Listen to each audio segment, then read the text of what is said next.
She told police her husband's ex-girlfriend threatened to kill her.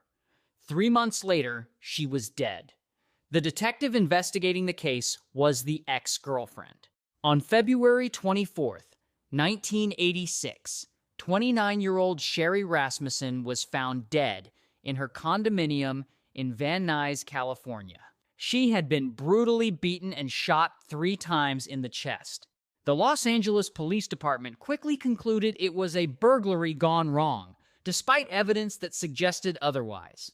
What investigators failed to act on was Sherri's earlier warning. She had reported threats from Stephanie Lazarus, a fellow LAPD officer who had previously dated Sherri's husband, John Ruetten. Lazarus had been obsessively jealous of their relationship. 3 months before the murder, Sherri told her father that Lazarus confronted her at work and threatened to kill her if she did not leave John. She reported the threats, but no action was taken. The case went cold for more than 2 decades. Sherri's family repeatedly insisted that Lazarus was responsible, but their concerns were dismissed. Meanwhile, Lazarus continued her career in the LAPD, eventually becoming a respected detective specializing in art theft. In 2009, the case was reopened due to advances in DNA technology. Investigators re-examined a bite mark found on Sherri's arm during the struggle. The DNA profile did not match anyone in existing databases, but it revealed something crucial: the killer was female, contradicting the original burglary theory. Detectives reviewed the case file and rediscovered reports of Lazarus's threats.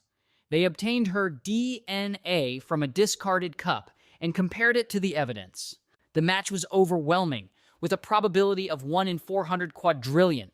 On June 5, 2009, Stephanie Lazarus was arrested at her desk at LAPD headquarters, shocking colleagues who had no idea she was capable of such a crime. She was charged with first-degree murder. In 2012, Lazarus was convicted and sentenced to 27 years to life in prison. She is currently serving her sentence in a California prison. The case raised serious questions about police accountability and how investigations involving fellow officers are handled. It highlighted how internal relationships and bias can influence decisions and delay justice.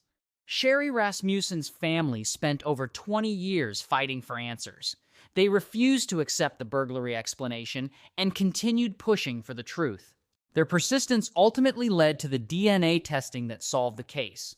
Stephanie Lazarus believed her badge would protect her, that her position would keep her secret safe. But DNA evidence and a family's determination proved otherwise. In the end, justice caught up, showing that no one is above the law, not even those sworn to uphold it.